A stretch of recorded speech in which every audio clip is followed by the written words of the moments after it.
Semana passada, o Alexandre, a Cléo e o Roberto, eles apresentaram para a gente o trabalho que eles realizaram no semestre passado sobre a identificação de empresas que poderiam entrar em falência, né?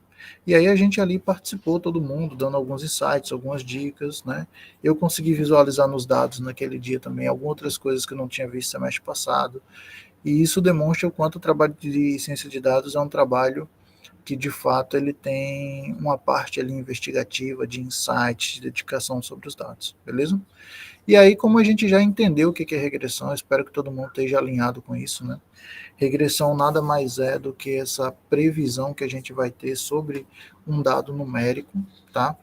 Então a gente tem os dados categóricos, que é aqueles que representam uma categoria, né, que está ligado à classificação, e na regressão, que também é um problema de previsão, a gente está tentando aí prever dados numéricos, né? A gente quer ver um valor exato, o valor de uma moeda, o quanto ela vai subir ou vai descer, né? Quanto ela vai se valorizar ou se desvalorizar.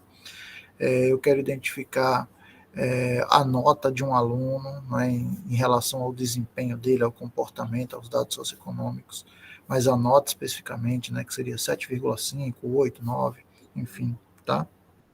E agora a gente vai tentar exemplificar isso aqui para a gente, montando um pequeno modelo de machine learning, tá? E aí eu quero aproveitar para dizer para vocês o quanto é fácil montar modelos de machine learning. Modelos de machine learning não é algo difícil, não é algo complicado.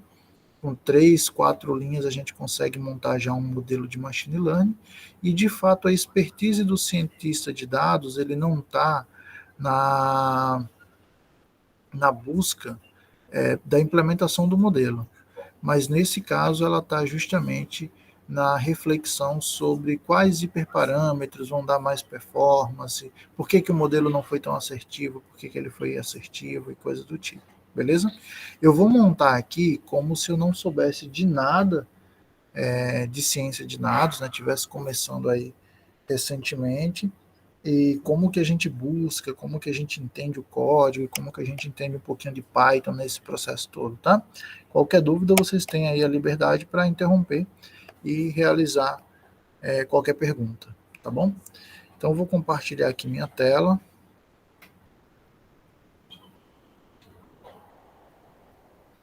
Eu vou utilizar o próprio Google Colab para a gente fazer esse exemplo, um Google Colab em branco, tá? Para a gente ir construindo ele.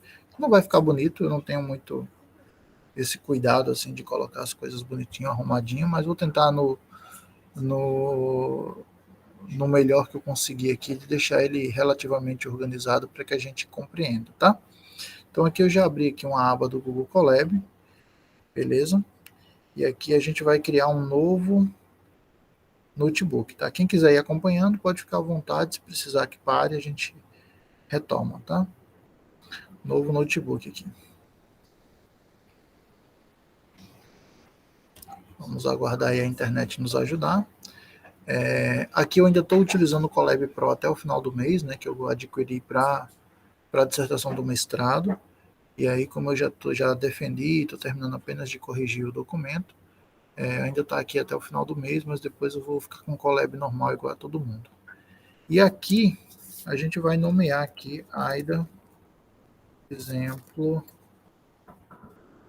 de implementação de uma regressão. Tá? E aí, tudo certo? Eu aqui, o nobre Gerson, ele não tá, quer aparecer aqui na câmera, disse que está com vergonha, ele é tímido.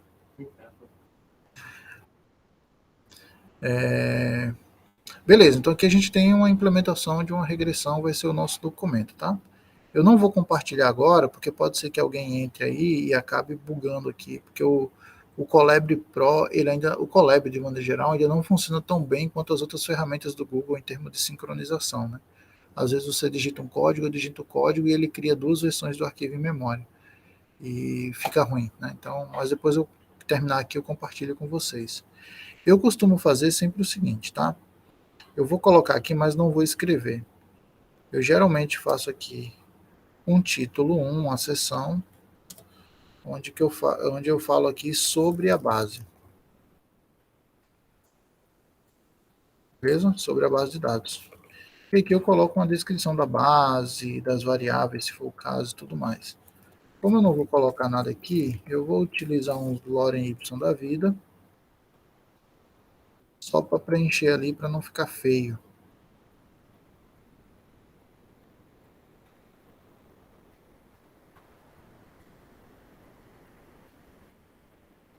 Então a turma aí que está vendo front-end já deve ter visto esse recurso aqui, mas é só de fato para ficar visível. Vou até reduzir um pouquinho aqui o zoom. Então pronto, então eu faria aqui um sobre a base dos dados, que eu acho que é interessante para você organizar.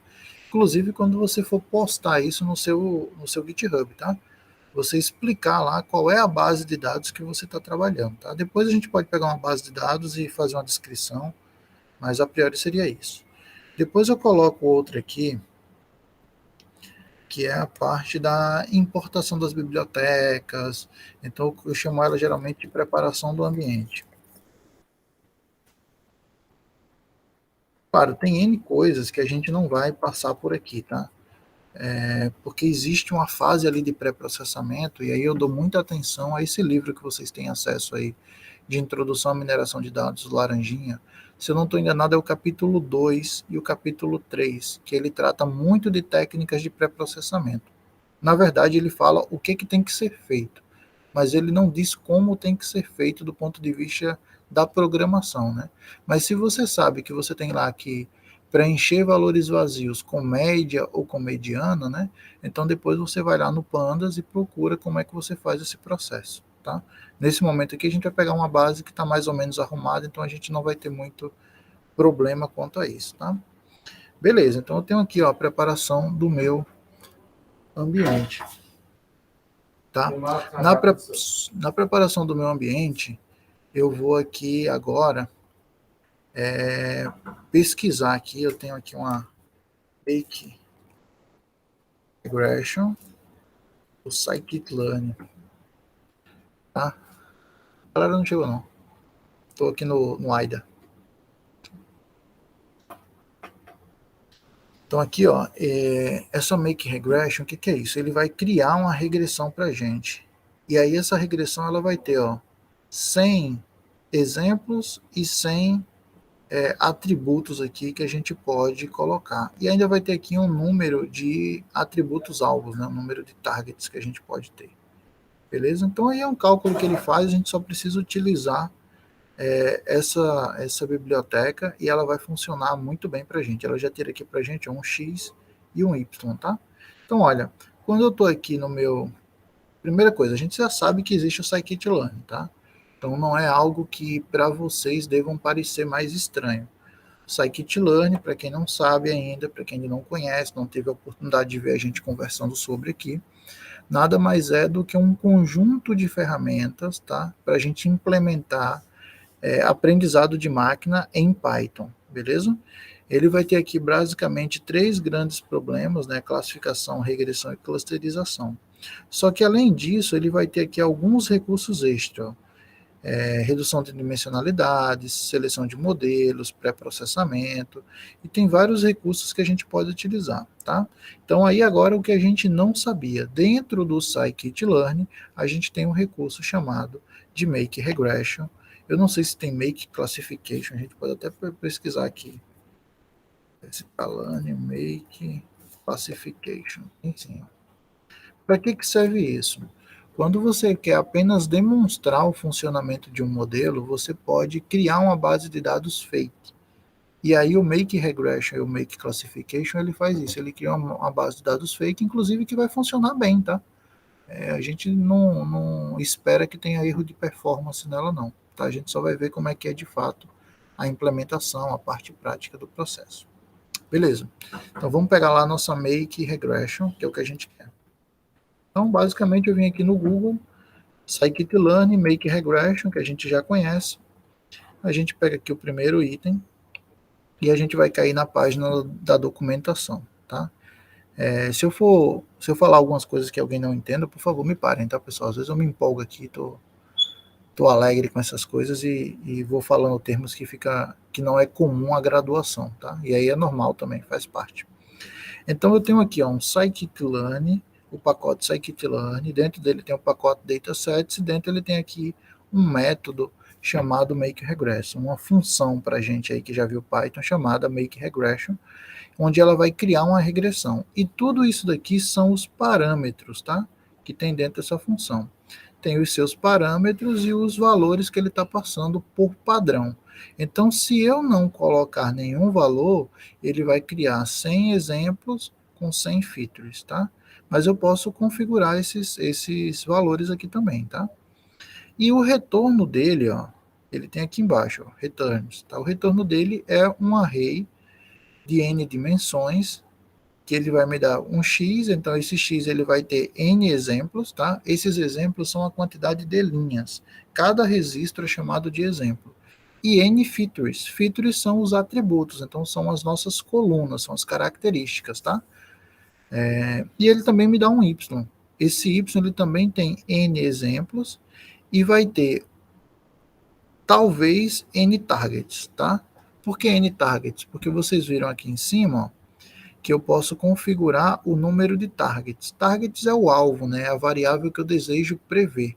Então eu posso ter uma variável que eu desejo prever, eu posso ter n variáveis que eu desejo prever.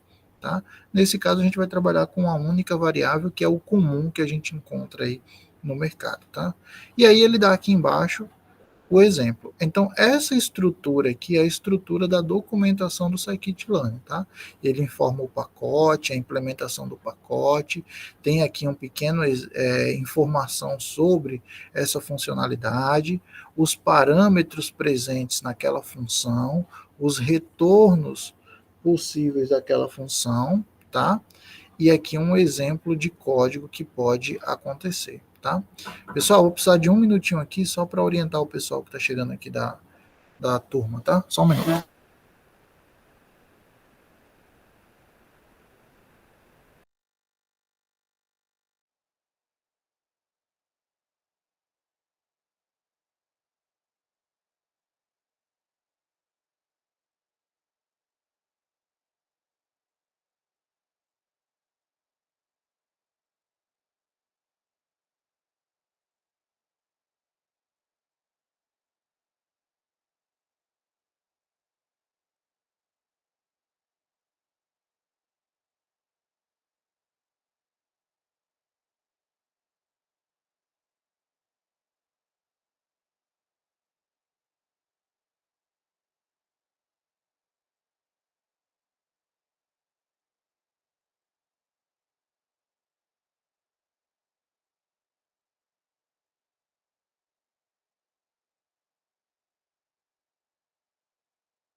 Beleza, galera, desculpa aí, tá? Que eu tô gerindo aqui também a monitoria, o monitor chegou, mas como não tinha ninguém, ele deu um pulinho lá embaixo. Então, onde a gente estava aqui? Então, estava lá no Make Regression, né, da, da nossa função, e eu estava mostrando aqui para vocês justamente como é que ele tem aqui a nossa saída e a implementação. Então, é isso aqui que eu falo, sabe assim, tipo, é muito simples o negócio. É uma importação de dados e a utilização aqui da função. Vamos copiar exatamente isso daqui e colocar lá no nosso código, tá? Como eu separei aqui em preparação do ambiente, eu costumo organizar aqui, ó, chamando as importações. Tá? Então eu vou pegar essa importação e vou trazer para cá. Beleza? Aqui eu vou criar uma nova célula de texto e a gente vai colocar aqui a seção já a criação da base ou preparação da base.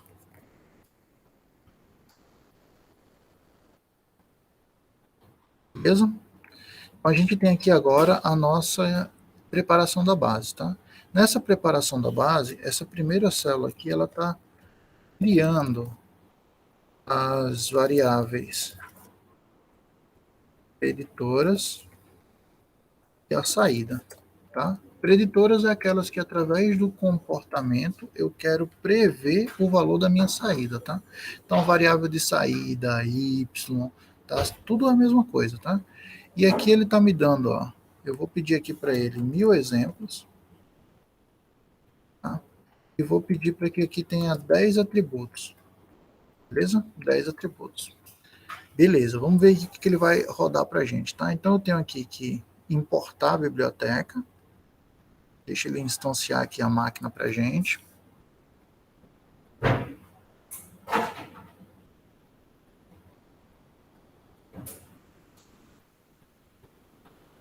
Está carregando aí. Então ele vai aqui importar a máquina para a gente e aqui ele vai criar a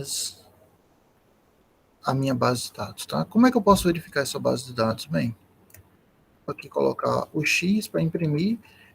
Geralmente a gente utiliza a função print quando a gente está num código, né, lá no nosso VS Code, no nosso PyCharm. Dentro de notebook, se a gente só colocar a variável, ele vai imprimir o conteúdo que tem na variável. Então aqui ele tem X, ó, ele tem esse array aqui, gigantão, tá? E se eu colocar aqui também o nosso Y, ele também vai imprimir lá um array gigantão, tá? Beleza. Mas será que eu consigo organizar isso daqui no formato de um data frame? Então vamos tentar imprimir aqui com o head. Vou ver se ele sai direitinho. Opa, ele já não funciona. Por quê? Porque aqui eu tenho um atributo NumPy e eu estou usando aqui um atributo e eu quero usar aqui um pandas data frame. Como é que eu vou fazer isso? Então, calma, vamos tentar trabalhar dessa maneira por enquanto, tá? Então eu tenho aqui o meu X, tenho o meu Y, e agora eu preciso tentar implementar um modelo de machine learning, tá? Mas eu vou colocar aqui, ó, já para a gente lembrar.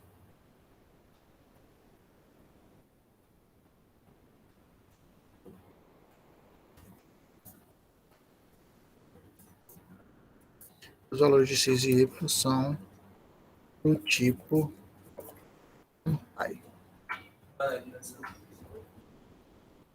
Beleza? São do tipo NumPy. Vou rodar aqui de novo. Beleza.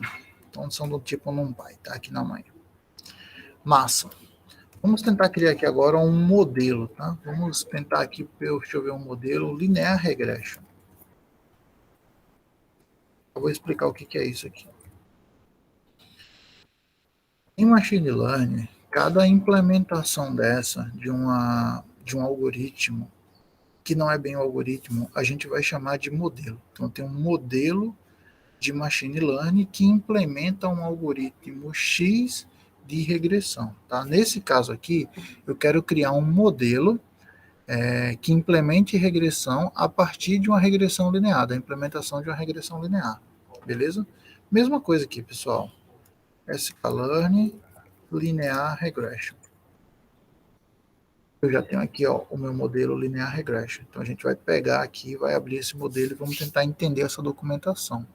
Entender essa estrutura aqui, ela é muito importante para que a gente tenha liberdade depois de testar outros modelos, tá? E eu vou mostrar também como é que a gente chega sem ser pelo Google. Se eu quiser procurar um novo modelo e não sei o nome dele, coisa do tipo. Então, do mesmo jeito aqui como eu expliquei lá no Make Regression, ele vai ter aqui, ó, qual é o pacote do Linear Regression. Ele vai me dizer aqui, ó, qual é a classe que ele está instanciando. Então, ele vai instanciar um objeto do tipo Linear Regression. Quem ainda não sabe o que é objeto, aguarde para os próximos capítulos nas disciplinas de Java, para a gente entender. Mas é o seguinte, Linear Regression é a implementação de como tem que ser uma regressão linear. E aí, quando eu quiser criar um objeto, eu vou tirar um print dessa classe e vou tornar ela utilizável.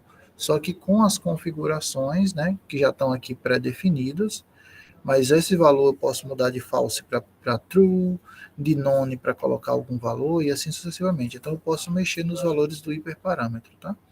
E aí eu vou criar um objeto para que eu possa utilizar dessa maneira. Então aqui ele tem alguns parâmetros que são possíveis a gente mexer, tá? Esse número de jobs, ele é importante porque todos os modelos que você encontrar esse parâmetro, você pode colocar ele como -1 e ele vai usar ali, ele vai tentar utilizar todos os processadores ou o máximo que tiver disponível para poder realizar o cálculo, né?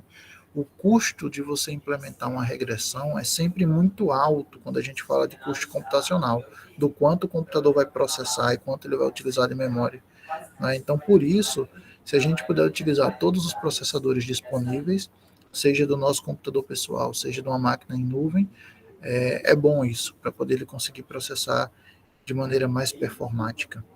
E aqui tem alguns atributos que também podem ser passados, né, dentro do nosso objeto aí para que ele seja quando ele for criado, tá? Aqui ele mostra algumas formas também de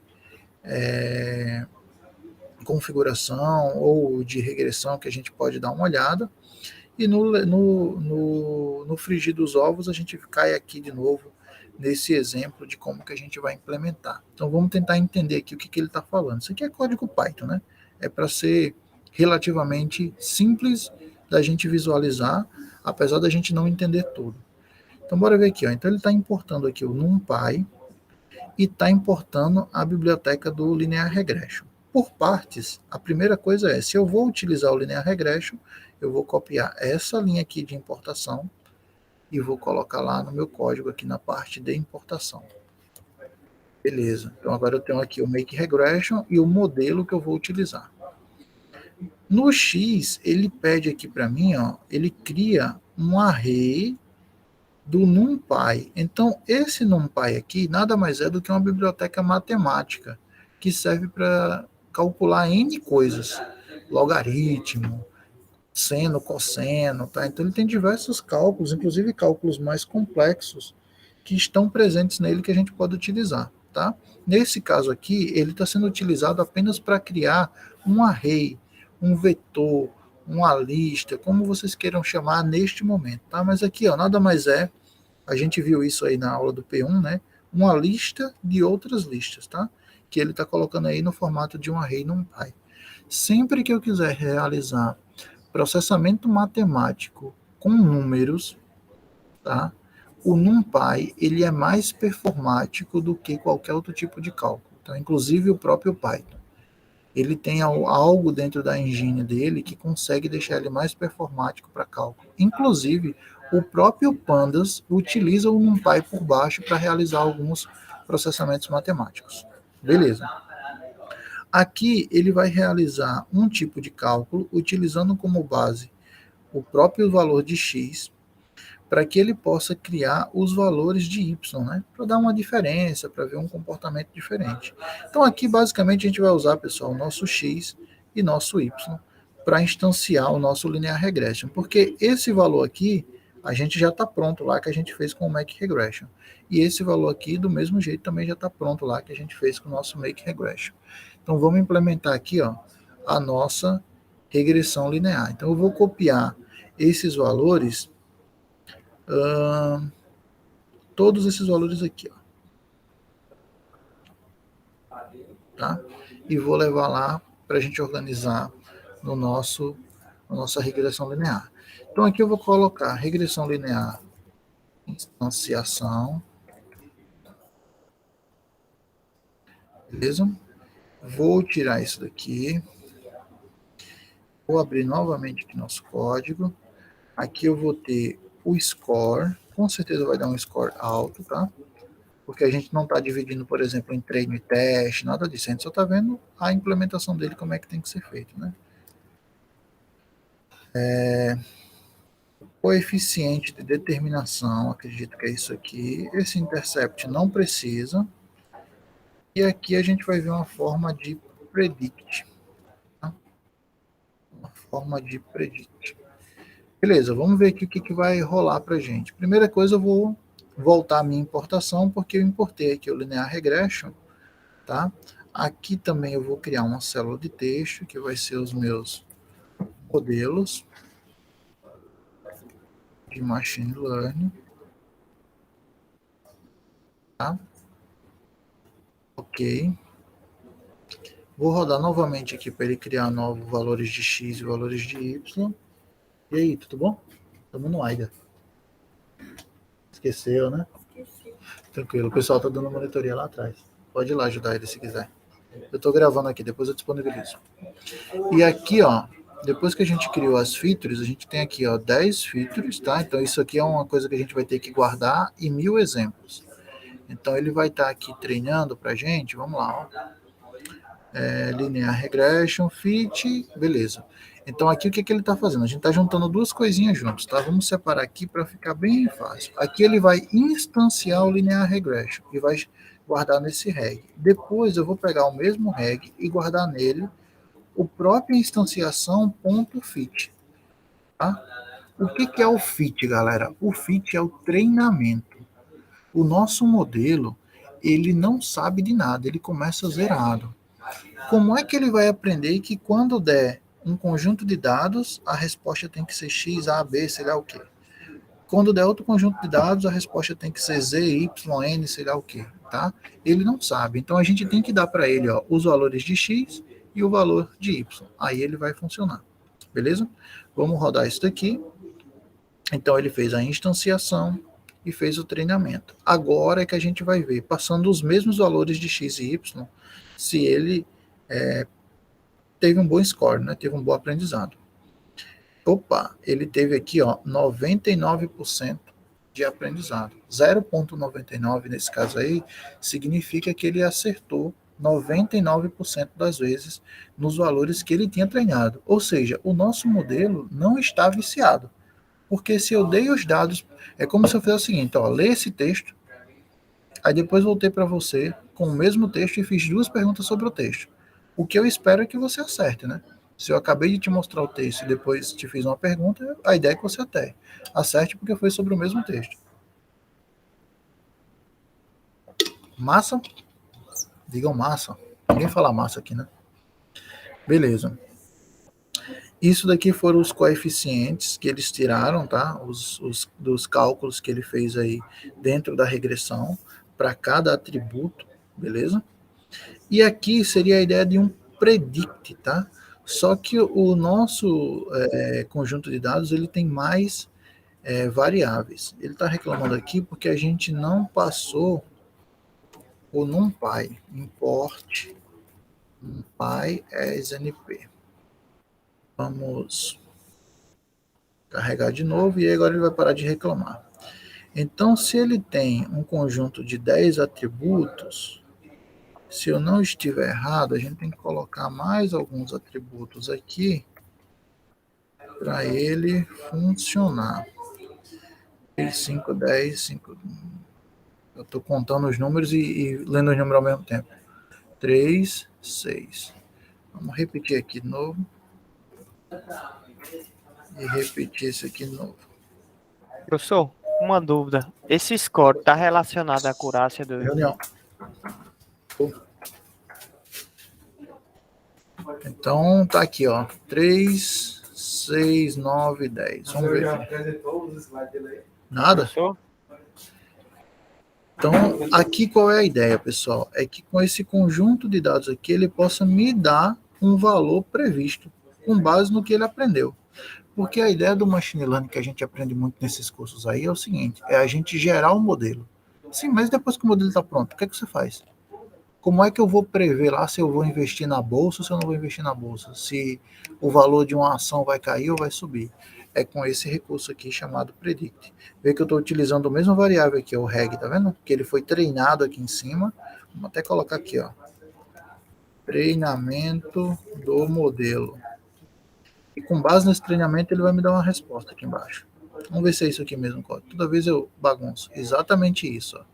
Então, com base nesses valores aqui, o resultado que o modelo prevê é que esse comportamento vai me dar um valor, chama 10.848, beleza? O que isso representa? Nesse nosso caso, nada, só um número mesmo, tá? Mas podia ser uma unidade monetária. Então, por exemplo, a partir da quantidade de quartos, da proximidade em quilômetro de padarias, da quantidade de hospitais próximos, sei lá o quê. Isso aí, tudo os valores iriam representar um atributo de alguma coisa. E quando chegasse ao final que ele fosse calcular, ele teria uma 11ª coluna, que seria o valor de 1 metro quadrado do imóvel, por exemplo. Tá? Então, quando eu jogasse todos esses dados aqui, a predição que ele ia me retornar seria isso aqui, o valor do metro quadrado do imóvel seria isso aqui, 10.848, tá? Não sei se ficou claro aí para todo mundo pegar, mas é isso. Então, veja que para a gente criar um modelo de machine learning em Python é um negócio ridículo. E eu falo isso para todo mundo. Com 2, 3 linhas você monta um modelo de machine learning. O segredo não está aqui. O segredo está quando esse valor dá abaixo de 99, o que é que a gente faz? E aí a gente pode tentar fazer um teste desse aqui. Ó. Aqui a gente vai criar agora o meu X de treino, o meu Y de treino, e aqui eu vou colocar 700 registros, que seria 30% da base, né? Depois eu vou criar aqui também, eu vou repetir esse código, só que eu vou colocar aqui agora 300 registros. E aqui vai ser o meu X de teste e o meu Y de teste. Beleza? Agora ficou legal o negócio, né? Por quê? Eu vou rodar esse código aqui e agora, de fato, eu estou seguindo aquilo que manda o figurino, que é o seguinte, o meu modelo tem que treinar com parte do conjunto de dados e para ver o teste dele, ele tem que ver com outro conjunto de dados. Ele não pode ver o teste com o mesmo conjunto de dados. Não faz sentido. Beleza? Não faz sentido. Então, bora ver aqui, ó. Então, aqui a gente vai utilizar o treinamento, o X de treino e o Y de treino. Então, ele vai realizar um treinamento aí pra gente. Foi treinamento, coloquei, foi, né? Então, beleza. Ele agora vai realizar o treinamento dele e em massa. E antes disso aqui, eu vou pegar ali umas métricas.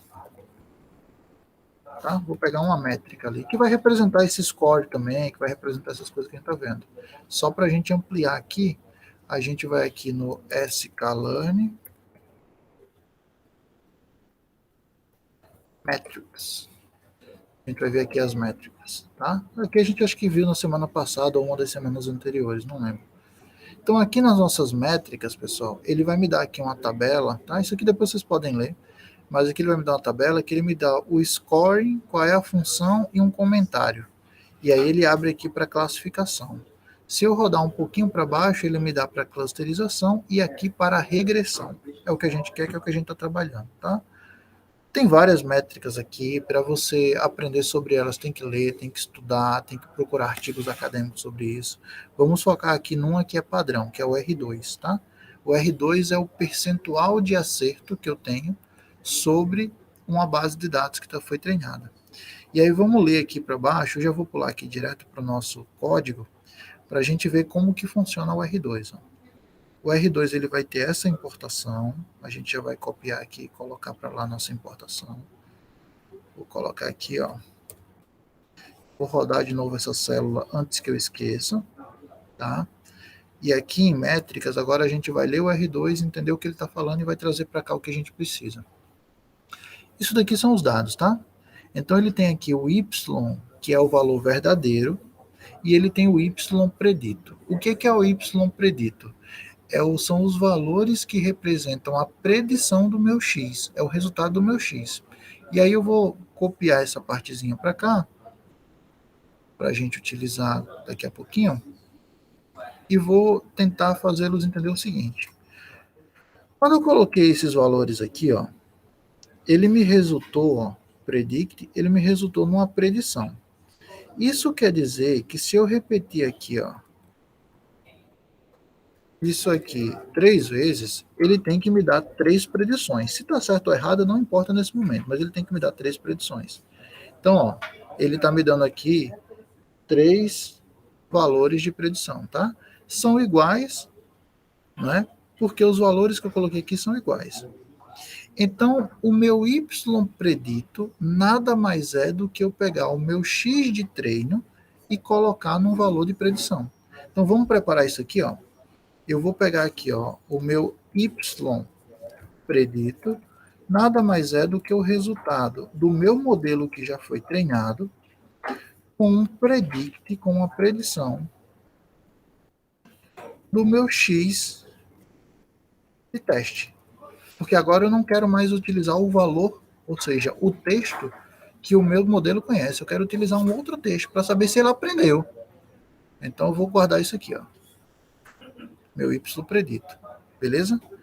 Então eu vou o Y predito aqui. Só que o meu Y de verdade nada mais é do que o meu Y de teste, que a gente criou ali em cima, ó. O meu Y de teste.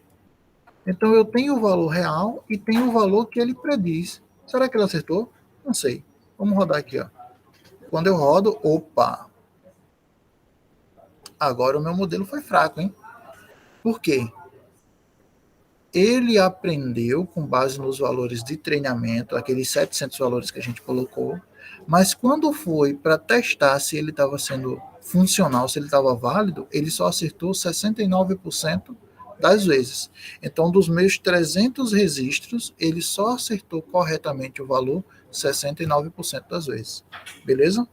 Cara, isso pode representar muita coisa em diversos cenários. Né? Por exemplo, se for um cenário de fraude, né, você pode dizer, poxa, o seu modelo acertou 69%, você vai reduzir em 70%, né, os casos de fraude do, sei lá, bancárias, entendeu? Então, assim, dependendo do cenário, isso pode ser muito ou pode ser pouco. Se eu estiver prevendo, por exemplo, uma doença rara, poxa, você vai conseguir em 70% dos casos prever essa doença rara. Isso é muita coisa, tá? Então é para isso que serve esse valor aí de métrica de R2. Ele não é único, a gente tem outras métricas que precisam implementar, mas como a nossa hora já está chegando, eu vou dar uma pausa por aqui para que a gente tenha pelo menos mais alguns minutos para que vocês possam fazer perguntas, né? O que acharam, se acharam difícil, se é complicado. E aí percebam que tem dois entendimentos aí. Primeiro, é sobre o Python, que a gente utiliza para implementar os modelos, que eu particularmente acho simples, e outra coisa desse processo de construção do modelo, das métricas, que aí é uma coisa que de fato a gente tem que ir se debruçando mais lentamente, mais devagar, porque é um conteúdo que não é nem dado, como eu sempre falo, na graduação, tá? Então, pessoal, tá aberto aí o microfone agora para vocês perguntarem, tá? Fiquem à vontade.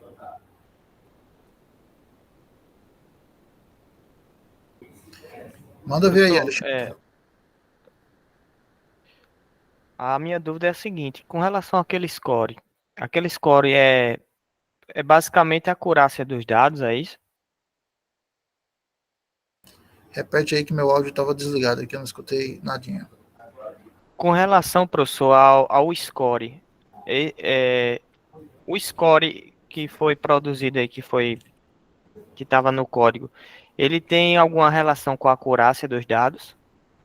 Ou só, Isso. Quando a gente fala de regressão, a gente não fala em acurácia, a gente fala em coeficiente de determinação.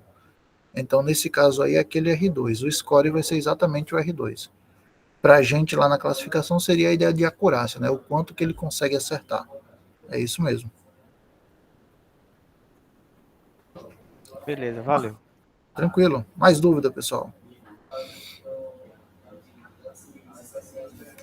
Eu vou aproveitar, enquanto vocês estão aí fazendo as dúvidas, já vou colocar o link aqui do notebook para que vocês possam pegar, né, esse notebook e testar também, tá? Esse daqui ele é independente de base de dados, né? Mas a ideia é que vocês possam mexer também, possam exercitar. E aí, mais alguma pergunta? Mais alguma dúvida? O fórum hoje da gente tá baixo, né?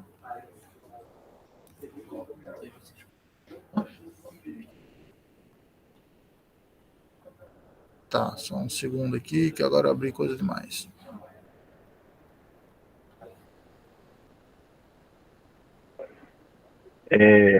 Nesse caso que a gente está usando ali o R2, né? É, e não me lembro o nome da biblioteca para gerar os dados. Mas a biblioteca é Scikit-Learn. Nesse caso, a gente também está trabalhando com inteiros, pelo que eu entendi, né?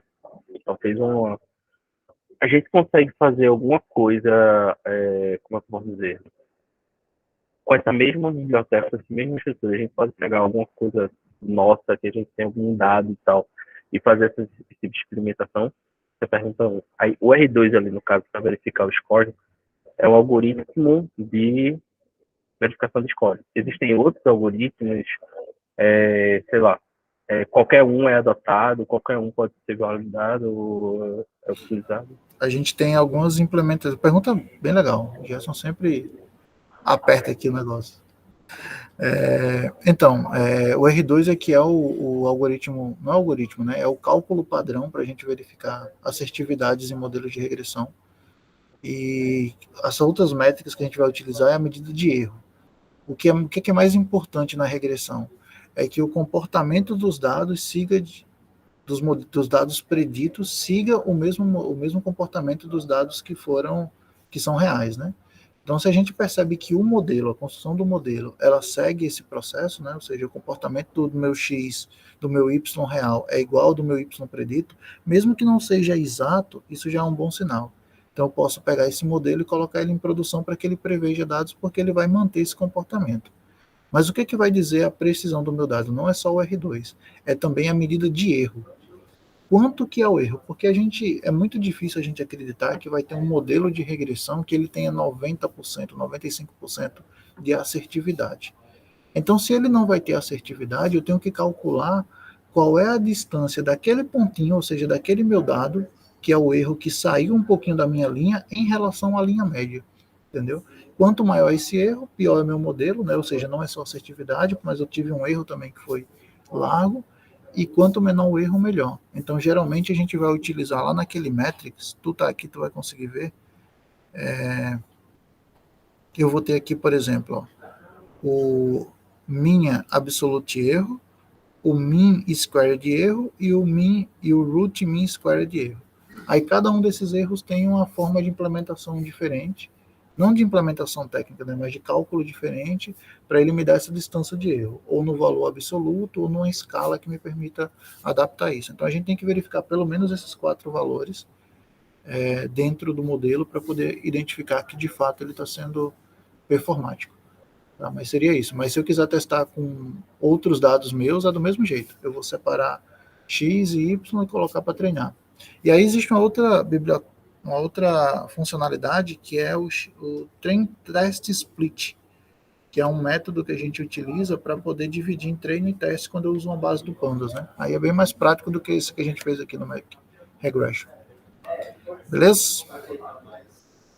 E aí, pessoal, mais perguntas aí? Ou por hoje a gente para ir para aula? Acho que 7 horas a gente dá a parada por aqui, tá? Já vou responder por vocês. E aí façam o seguinte, deem uma olhada, deem uma lida, tentem implementar, copiar esse código aí e coloquem dúvidas lá no grupo, tá? O grupo da gente está um pouco parado, quando vem notícias é mais de vagas e tudo mais. Podem perguntar essas coisas lá que a gente vai se ajudando e vai se respondendo lá, beleza? Agora que eu tô com mais tempo livre, tá mais legal, que dá para preparar nossos encontros de maneira mais bacana. Beleza? Então, valeu, boa noite a vocês, obrigado aí pela participação. E valeu aí, professor, boa noite. Tchau, tchau, pessoal. Vou fechar aqui a gravação. Boa noite. Tchau, tchau.